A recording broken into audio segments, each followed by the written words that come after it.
Federal investigators are looking at new clues about the final moments of the helicopter flight that ended in tragedy for 9 people, including Kobe Bryant. Newly surfaced video taken not long before the crash appears to show the aircraft in mid-flight before it ran into very serious trouble. Our transportation correspondent, that's Kris Van Cleave, is in Calabasas, California. Kris, it's so hard to look at this video. What are investigators learning?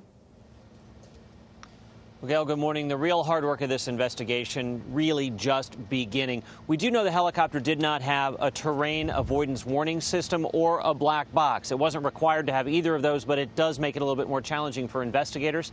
They have recovered an iPad that may have belonged to the pilot and a cell phone at the scene. They're going to go through those. They also found maintenance records from the helicopter in the wreckage. Those are being analyzed. But the big question, why did the helicopter fall from the sky, remains a mystery.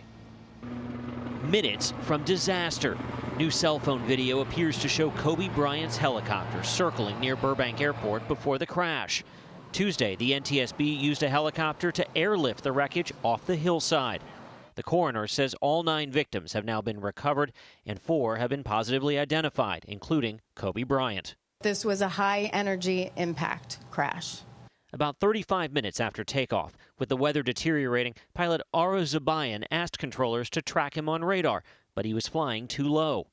4 minutes later, he radioed he was going to go above the layer of clouds. Flying in potentially blinding fog, he reached 2,300 feet. In its final 12 seconds of flight, the helicopter banked left and abruptly descended, falling at up to 5,000 feet per minute.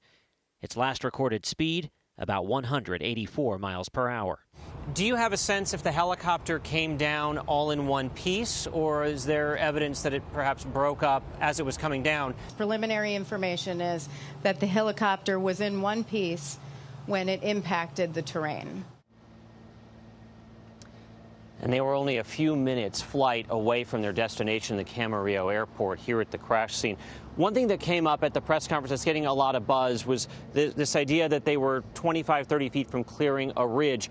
The area where the crash happened is a series of ridges and ravines, and the rate at which they were coming down, that helicopter was going to crash, whether it cleared that ridge or not.